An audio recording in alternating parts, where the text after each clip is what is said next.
Base sa pinakahuling datos, nakita ang sentro nito sa layong 280 kilometers kanluran ng Itbayat, Batanes.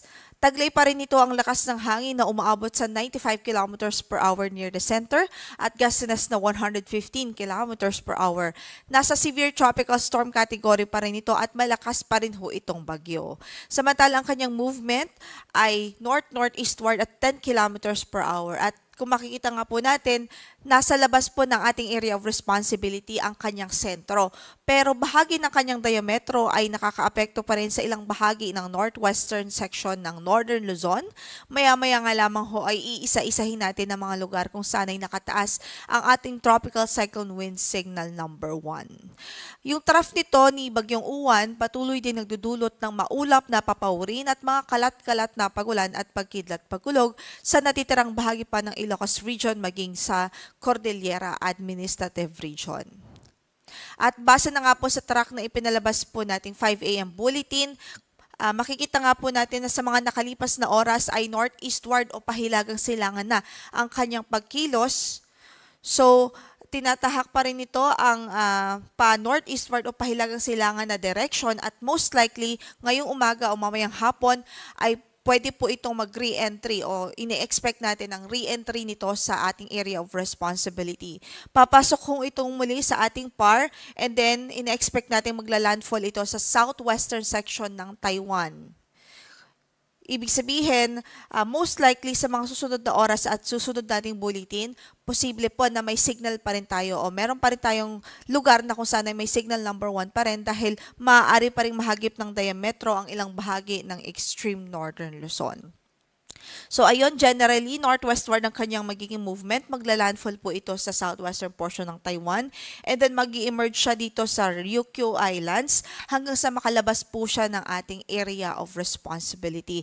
At dahil nga po magla-landfall ito sa landmass ng Taiwan, ine-expect natin sa mga susunod na oras at araw ay unti-unti din ho itong hihina hanggang sa maging remnant low pressure area na lamang po ito paglabas ng ating area of responsibility. So patuloy po tayong magantabay sa magiging updates ng pag-asa ukol dito sa bagyo dahil as I mentioned po, meron pa rin mga lugar na itataas pa rin natin ang tropical cyclone wind signal number 1 kahit na ito ay papalayo na po ng ating area of responsibility. Depende po sa magiging proximity niya at depende sa kung saan po yung magiging hagip ng ilang bahagi niyang kanyang diametro.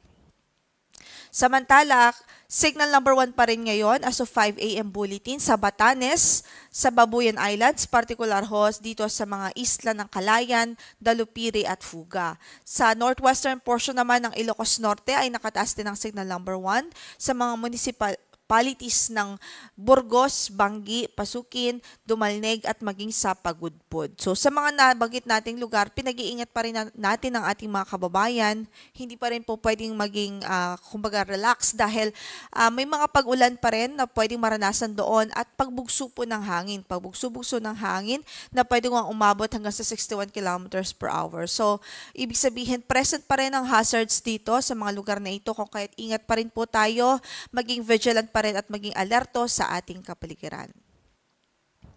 Samantala, ito naman yung mga lugar kung saan wala pong signal pero pwede pa rin makaranas ng mga paminsang-minsang pagbugso po ng hangin. Ang mga lugar na yan ay dito po sa Ilocos Region, Cordillera Administrative Region, sa Cagayan kasama na ang Babuyan Islands at maging sa Isabela.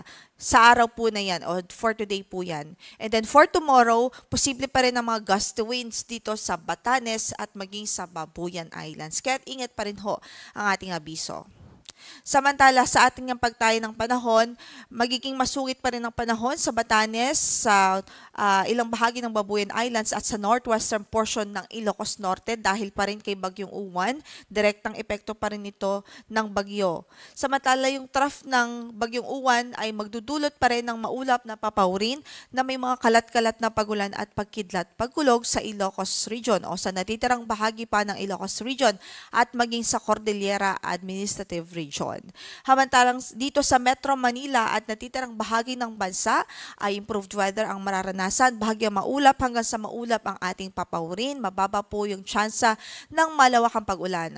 Pwede lamang ho o may tsansa lamang ng mga localized thunderstorms, especially po sa hapon at gabi. Meron pa rin po tayong gale warning ngayon na nakataas sa Batanes, Babuyan Islands, maging sa Ilocos Norte. Ito po kasi yung lugar na talagang affected pa po ng bagyo at expected po natin na maalon pa rin hanggang sa napakaalon ng kondisyon ng karagatan doon. Kaya hanggat maaari ay hindi pa rin ho ina-advise o nire-recommend ang pumalaot yung maliliit na sasakyang pandagat dahil delikado pa rin ang kondisyon ng ating karagatan doon.